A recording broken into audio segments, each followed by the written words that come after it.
अपने रोजमर्रा के काम करते समय किसी का ध्यान नहीं जाता कि अचानक आसमान बारिश की जगह उन पर कचरा बरसाने लगा। कचरा गिरने की रफ्तार इतनी तेज थी कि जो भी उसकी चपेट में आता कुचल कर मारा जाता। हालात इतने बेकाबू हो गए कि शहरों में फौरन इमरजेंसी लागू करके आर्मी तैनात कर दी जाती है। कोई नहीं जानता था ये कचरा यहाँ कैसे और कौन बरसा रहा है, लेकिन कचरा देखकर एक बात साफ थी कि ये सब समुद्र के अंदर से आ रहा है, क्योंकि लॉस एंजलिस के बीचों बीच अचानक टाइटैनिक प्रकट हो गया, जो आज से 115 साल पहले डूबा था और उसे अब तक कोई निकाल नहीं पाया। इतना कम नहीं था कि बहामास आइलैंड पर अचानक एक ऐसा समुद्री जीव बाहर निकल आया जिसे आज से पहले इंसानों ने कभी नहीं देखा था। आर्मी ने उसको तुरंत ही नोटिस कर लिया, जिस कारण वहाँ फौरन जनरल ऑस्टन को बुलाया जाता है। जनरल उसे कुछ पूछ पाता इससे पहले ही वो क्रिएचर उनको चेतावनी देते हुए कहता है, मैं इंसानों के लिए हमारी रानी का दिया हुआ ऑर्डर लेके आया हूँ। आज से ठीक 3 दिन बाद हमारी रानी आपसे मिलने आएगी। वक्त और जगह भी हम बताएंगे। अब तुम इंसानों का इस धरती पर वक्त खत्म होता है। जवाब में जनरल कहते हैं, तुम हमें इस तरह धमकी नहीं दे सकते। क्रिएचर ने कहा, आज की तबाही देखकर तुम लोगों को अंदाजा तो हो ही गया होगा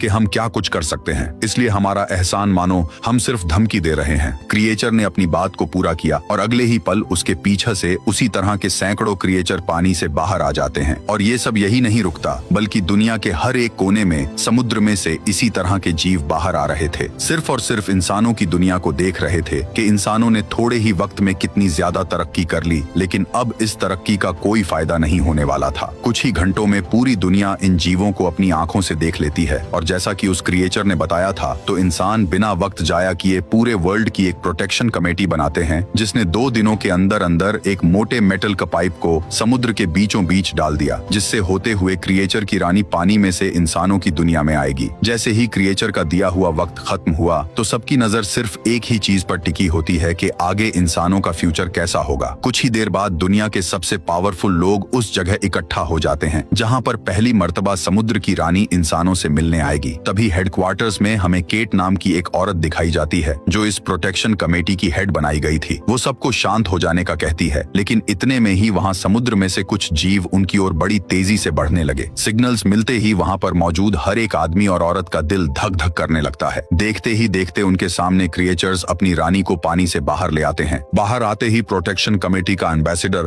पूरी इंसानियत की तरफ से क्रिएचर्स की रानी से बात करने लगता है। वो जो कुछ भी बोलता वो पहले से डिसाइड किया गया था, लेकिन रानी उसकी बातों का जवाब दिए बिना ही उसे दूर हो जाने का कहती है। रानी ने कहा, हम स्टीव नाम के आदमी से बात करेंगे। ये सुनकर वहाँ पर मौजूद हर एक आदमी हक्का बक्का रह गया, क्योंकि स्टीव एक मामूली सा CIA एजेंट था, जिसे नेगोशिएशन के बारे में कुछ पता नहीं होता। क्रिएचर्स की रानी ने कहा, मेरा नाम है सराबी और मैं अगर बातचीत करूंगी तो सिर्फ और सिर्फ स्टीव से। इतना कहकर वो वापस चली जाती है। केट तुरंत ही स्टीव और उसकी फैमिली को गवर्नमेंट की कस्टडी में ले लेती है। केट को लगा शायद स्टीव इन जीवों से मिला हुआ है। स्टीव ने कहा, मैं भी आप ही की तरह इन जीवों को पहली मर्तबा देख रहा हूँ। दुनिया में हर तरफ ये न्यूज फैली हुई थी कि आखिर सराबी ने स्टीव को ही क्यों चुना। केट स्टीव को लेकर एक सीक्रेट रूम में आ जाती है, जहाँ से आगे सबकी नजरों से छुपते छुपाते हुए स्टीव को सराबी के पास ले जाया गया। लेकिन अब यहाँ पर कोई मीडिया वाले और बाकी के लोग मौजूद नहीं थे। स्टीव सराबी को कहता है, मैडम आपसे गलती हो गई है, मैं तो एक मामूली सा एजेंट हूँ, अगर मुझसे कोई भी गलती हो गई तो पूरी इंसानियत मुझे ही कोसेगी। लेकिन सराबी कहती है, मैं इंसान का दिमाग पढ़ सकती हूँ और मैंने तुम में सिर्फ और सिर्फ सच्चाई देखी। ये सुनकर वहाँ पर मौजूद केट और बाकी के लोग हैरान हो जाते हैं, क्योंकि सराबी में बेशुमार पावर्स थी। स्टीव ने कहा, अगर तुम मेरा दिमाग पढ़ सकती हो तो हमारी बात करने का कोई फायदा नहीं।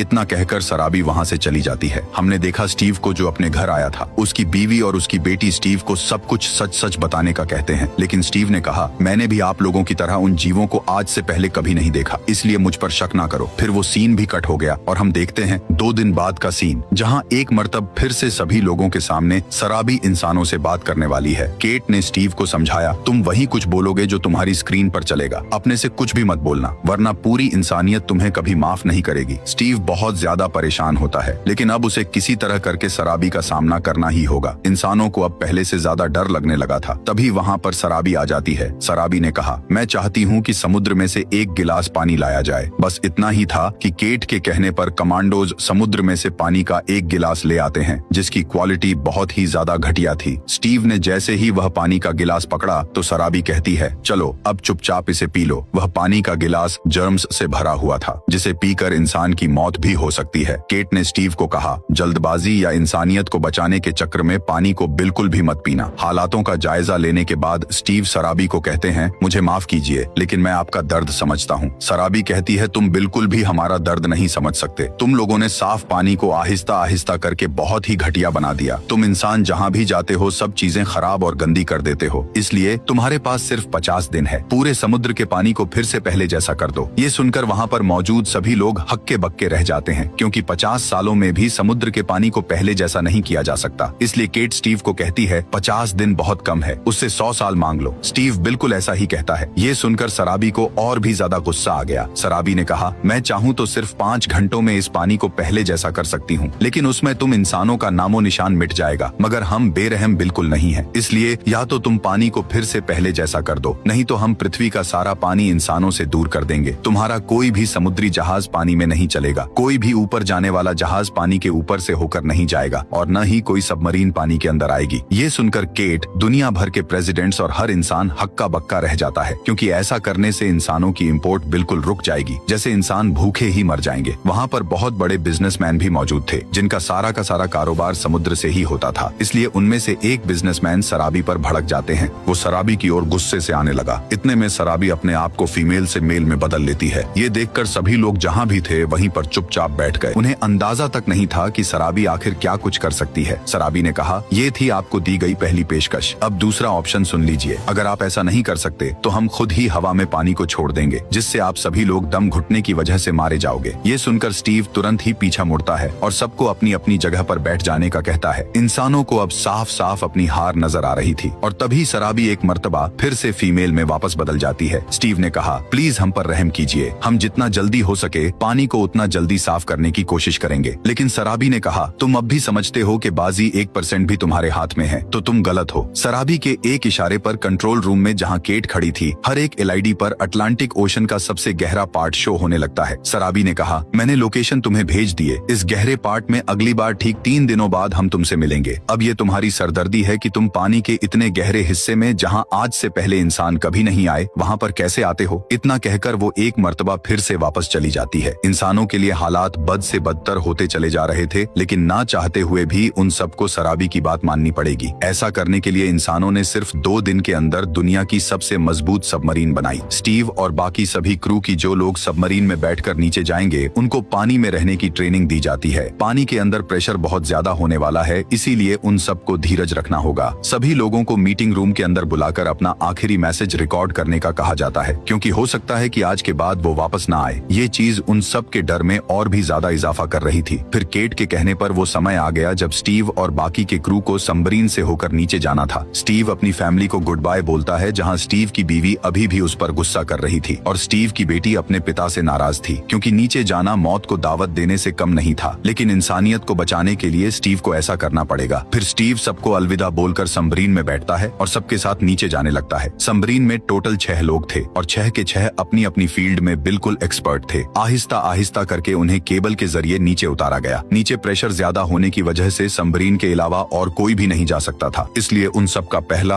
और आखिरी सहारा रेडियो था। नीचे जाते जाते उन्हें बहुत ज्यादा घबराहट हो रही थी, लेकिन स्टीव बात बात पर सबको हौसला देता है। यहाँ हम देखते हैं केट को, जो प्रेसिडेंट के सामने खड़ी थी। प्रेसिडेंट ने कहा, चाहे जो कुछ भी हो जाए, हमें उनकी पानी वाली शर्ट नहीं माननी चाहिए, क्योंकि अगर हम अपने समुद्री जहाज और ट्रांसपोर्ट को रोक देंगे तो अमेरिका की इकोनॉमी बहुत कमजोर हो जाएगी, जिससे हम ज्यादा देर तक ताकतवर नहीं रहेंगे। लेकिन केट उन्हें समझाती है कि अब ताकत सिर्फ और सिर्फ सराबी के हाथों में है। वो चाहे तो हम सबको गुलाम बना सकती है, और चाहे तो इंसानियत का नाम और निशान तक मिटा सकती है। लेकिन वहाँ पर बैठे हुए कुछ करप्ट लीडर्स पैसों के पुजारी थे, और वो किसी भी हालत में ट्रांसपोर्ट को रोकना नहीं चाहते थे। खैर, यहाँ पर हम देखते हैं जनरल ऑस्टिन और बाकी सभी क्रू को, जो आहिस्ता आहिस्ता करके समुद्र के बहुत गहरे हिस्से में पहुंच गए थे। वो जैसे ही नीचे जाते गए तो उनकी सबमरीन बहुत जोर से आवाज करने लगती है। जनरल ने कहा, ये सब बिल्कुल नॉर्मल है, क्योंकि पानी का दबाव बहुत ज्यादा है, इसलिए धीरज रखो। लेकिन एक वक्त ऐसा आता है जब सबमरीन को एक बहुत जोर का झटका लगा, जिस कारण से सबमरीन का गवर्नमेंट और प्रोटेक्शन कमेटी से कम्युनिकेशन सिस्टम पूरी तरह टूट जाता है। सबमरीन के अंदर बैकअप जनरेटर्स चालू हो गए थे, लेकिन तभी उन्हें महसूस हुआ कि सबमरीन अब नीचे जमीन पर जा लगी है। इसलिए बहुत ज्यादा हिम्मत करने के बाद सबसे पहले जनरल ऑस्टिन जैसे ही बाहर जाने लगे तो उन्होंने देखा कि सबमरीन का दरवाजा अब अंदर की तरफ टूटने की बजाय बाहर की तरफ टूट गया है। और हैरानी की बात थी कि सबमरीन में पानी नहीं घुस रहा था, इसलिए वो सब आहिस्ता आहिस्ता करके बाहर निकल आते हैं। वहाँ पर पानी की जगह नॉर्मल हवा मौजूद थी। जैसे ही स्टीव ने ऊपर देखा तो ऊपर चमकती हुई तारे एक घेरा बनाए हुए थीं, जिस कारण से बाहर का पानी बाहर ही रुके हुए था। तभी स्टीव ने दीवार में मौजूद अजीब तरह के समुद्री अंडों को देखा। वो कुछ सोच समझ पाते इतने में वहाँ पर सराबी आ जाती है। सराबी ने उन सभी को अपने पीछे चलने का बोला। सराबी ने कहा, तुम हेलमेट उतार सकते हो और अपनी ऑक्सीजन को बचा सकते हो। लेकिन सब लोग ऐसा करने से डर रहे थे, इसलिए वो स्टीव के पास आई और उसके दिमाग को पढ़ने के बाद तुरंत ही स्टीव का हेलमेट उतार देती है, क्योंकि स्टीव सराबी पर भरोसा करता था, जिस कारण से स्टीव ने सराबी को नहीं रोका। हैरानी की बात थी कि इतना ज्यादा प्रेशर होने के बावजूद भी स्टीव आसानी से सांस ले पा रहा था। स्टीव की हालत देखकर सभी ने जनरल ऑस्टिन के ऑर्डर पर अपने अपने हेलमेट को उतार दिया। फिर वो सभी सराबी के पीछे चलने लगते हैं। सराबी उन सबको कहती है कि हम लोग यहाँ खुशी खुशी जिंदगी बिता रहे हैं, लेकिन बाहर की वो मछलियाँ जो बेचारी हमारी तरह पानी को फिल्टर करके सांस नहीं ले सकती, वो हर रोज सैकड़ों की तादाद में मारी जा रही है। इसलिए न चाहते हुए भी हमें इंसानियत पर दबाव डालना पड़ा। बातों ही बातों में पता नहीं चलता कि कब सराबी के ऑर्डर पर पीछा से रास्ता बदल जाता है, जिस कारण से एक जगह पर सराबी और स्टीव अलग ही चैम्बर में आ जाते हैं। स्टीव ने कहा, तुम्हारा हमें यहाँ पर लाने का कोई ना कोई मकसद तो जरूर होगा। जवाब में सराबी ने कहा, जैसे तुम्हारा दिल नर्म है, मेरा दिल भी उसी तरह नर्म है। मैं नहीं चाहती कि इंसानियत को हमसे कोई खतरा हो। लेकिन बातों ही बातों में स्टीव ने कहा, क्या मैं टच कर सकता हूँ? सराबी ने स्टीव को ऐसा करने की परमिशन दे दी। स्टीव ने कहा, तो तुम हमारे साथ इतना बुरा बर्ताव क्यों कर रही हो? तुम चाहती हो कि हमें कोई नुकसान ना पहुँचे, तो प्लीज हमारी मदद करो। लेकिन सराबी ने कहा, वक्त आने पर मैं सब ठीक कर दूंगी। तभी सराबी एक मर्तबा फिर से रास्तों को पहले जैसा कर देती है और सब लोग फिर से एक हो गए। सराबी ने उन्हें अपने पीछे चलने का कहा। चलते चलते वो ने एक जगह पर लाकर खड़ा कर देती है, जहाँ सराबी के सिपाही उन सब इंसानों को बहुत गुस्से से देख रहे थे। सराबी ने कहा, यह सिपाही तो कुछ भी नहीं, हमारी तादाद तुम्हारी सोच से भी परे है। सराबी कहती है, आज के बाद कोई इंसानों को बुरी नजर से नहीं देखेगा। इनका दिल भी हमारी तरह नरम है और इन्हें नहीं पता था कि ये हमें नुकसान पहुंचा रहे हैं। सराबी कुछ और कह पाती इससे पहले ही हम देखते हैं स्टीव के क्रू में मौजूद एक साइंटिस्ट को, जो और किसी नहीं बल्कि प्रेसिडेंट ने ही भेजा था। उनका मकसद था कि वो सराबी के पास जाए और उसे बॉम्ब से उड़ा दे। वो जैसे ही सराबी के पास आया तो स्टीव ने उसकी चाल को फौरन समझ लिया। स्टीव उस पर कूद पड़ता है, जिस कारण से वो बॉम्ब नीचे गिर जाता है। लेकिन वो बॉम्ब इतना शक्तिशाली था कि वहाँ पर मौजूद हर एक चीज के चीथड़े चीथड़े उड़ गए। जिस पिंजरे ने उन सबको बाहर के पानी से बचा रखा था, वो पिंजरा टूट जाता है और पानी बहुत प्रेशर के साथ अंदर आने लगा। अब ना चाहते हुए भी सराबी स्टीव के अलावा और किसी को बचा नहीं पाती और वो स्टीव को लेकर तुरंत ही समुद्र के ऊपर आ जाती है। यहाँ हम देखते हैं केट के घर का सीन, जहाँ वो अपने पति के साथ दुनिया में होने वाले हालातों को डिस्कस कर रही थी कि तभी उन पर स्नाइपर से कोई गोलियां चला देता है। हो ना हो, ये काम प्रेसिडेंट का ही था, क्योंकि वो नहीं चाहता कि उसके पैसे और इकोनॉमी के बीच कोई भी आए। खुशकिस्मती से केट तो बच जाती है, लेकिन उसका हस्बैंड मारा गया। यहाँ हम देखते हैं सराबी को, जो स्टीव को लेकर समुद्र के किनारे पहुंच जाती है, लेकिन बाकी के क्रू मेंबर्स नीचे पानी के प्रेशर से ही मारे गए। यह चीज स्टीव को बहुत ज्यादा दुख देती है। स्टीव बार्कली प्रोटेक्शन कमेटी से माफी मांगता है। इतने में वहाँ पर केट भी आ जाती है, जो अपने पति को दफनाए बिना ही स्टीव को हौसला रखने का कहती है। स्टीव ने कहा, हमारे क्रू में एक गद्दार था, वो सराबी को मारना चाहता था, उसी ने ही सारा काम बर्बाद कर दिया। अब हो सकता है कि इंसानियत खत्म हो जाए, लेकिन याद रहे मैंने मरते दम तक इंसानियत को बचाने की पूरी कोशिश की। तभी सीन शिफ्ट हुआ और हम देखते हैं एक कार्गो हेलीकॉप्टर को, जो पिंजरे को उठाकर ट्रक में लोड करता है और उस ट्रक को सीधा प्रोटेक्शन कमेटी के हेड ऑफिस ले जाया जाने वाला था, ताकि गवर्नमेंट वाले अपने लोगों की मौत के बारे में सराबी से बातचीत कर पाएं। तभी वहाँ पर एंट्री होती है स्टीव की, जो सबसे छुपता छुपाता हुआ ट्रक पे चढ़ा। उसने फौरन ट्रक को स्टार्ट किया और जैसे ही आगे बढ़ने की कोशिश की तो सारे कमांडोस उसका रास्ता रोक लेते हैं। वहाँ पर सार्जेंट हैना भी मौजूद थी, जो स्टीव को कहती है, तुम्हारा यहाँ से आगे जाना नामुमकिन है। स्टीव ने कहा, तुम्हें किसने बोला कि मैं आगे जा रहा हूँ? इतना कहकर स्टीव ने बैक गियर लगाया और ट्रक को पीछे पूरी जोर से ले जाने लगा, लेकिन समुद्र के किनारे पर जाकर उसने ट्रक पे ब्रेक लगा दी, जिससे सराबी का पिंजरा झटका लगने के वजह से पानी में गिर जाता है और फौरन से सराबी पानी के अंदर फ्री हो गई। तभी स्टीव ने ट्रक से नीचे उतरकर पानी में छलांग लगा दी और सराबी ने स्टीव को पकड़कर उसकी जान बचा ली। स्टीव का ये कारनामा पूरी दुनिया में मशहूर हो जाता है। स्टीव के खिलाफ बोलने वाले लोग सबको बताते हैं कि ये सब सोची समझी साजिश है। सराबी ने स्टीव को किसी वजह से ही चुना था, लेकिन फिलहाल हम देखते हैं केट को, जिसे कुछ भी समझ नहीं आ रही थी। केट की असिस्टेंट केट को बोलती है कि आपको अपने हस्बैंड को दफना देना चाहिए, लेकिन केट ने कहा, अगर हम फेल हो गए तो पूरी इंसानियत को दफनाना पड़ेगा। जैसे ही वो अपने ऑफिस से बाहर जा रही थी कि तभी वहाँ पर अलार्म बजने लगते हैं, इसलिए इमरजेंसी में सब लोगों को बिल्डिंग में बुलाया जाता है। अब जैसा कि स्टीव तो वहाँ पर था नहीं, इसलिए केट खुद ब खुद अम्बेसडर बनकर सामने आती है। सामने इस मर्तबा सराबी नहीं बल्कि इरिगोस नाम का एक नया राजा था, जो सराबी के जाने के बाद इन जीवों ने चुना है। इरिगोस कहता है सराबी एक गद्दार थी और जैसे ही वो हमें मिल जाएगी तो हम उसे बहुत दर्दनाक मौत देंगे। वो तुम लोगों का भला करना चाहती थी, लेकिन उसने आखिरकार हमारे लोगों को ही जान से मार दिया। लेकिन मैं सराबी जैसा बिल्कुल भी नहीं हूँ, मैं तुम लोगों को मौका तक नहीं देने वाला। इतना कहकर इरिगोस ने अपनी छड़ी को जैसे ही जमीन पर मारा तो उसकी छड़ी 3 सेकंड में ही जंग लगने के कारण कमजोर हो जाती है। इरिगोस कहता है अगर तुम अपने खिलौनों को यानी अपने न्यूक्लियर वेपन्स को हम पर आजमाना चाहते हो तो हम 1 सेकंड में उन सबको जंग लगा देंगे, जिस कारण से वो बेकार हो जाएंगे। इतना ही नहीं, हम चाहें तो धरती पर से सांस लेने के लिए ऑक्सीजन को ही खत्म कर दें और सारी ऑक्सीजन पानी में आ जाएगी, जिस कारण से तुम 3 मिनट में इंसानियत का अंत देख लोगे। इसलिए अगर सराबी मुझे सुन रही है तो खुद ब खुद ही अपने आप को हमारे हवाले कर दे ताकि उसकी मौत आसान हो जाए। केट कुछ कह पाती इससे पहले ही इरिगोस वहां से चला जाता है और इतनी भयानक धमकी सुन लेने के बाद सब लोग इरिगोस और उन जीवों से बेइंतहा डरने लगे। इसी तगड़े सस्पेंस के साथ फिल्म का पहला पार्ट यहीं खत्म हो जाता है। शुक्रिया दोस्तों।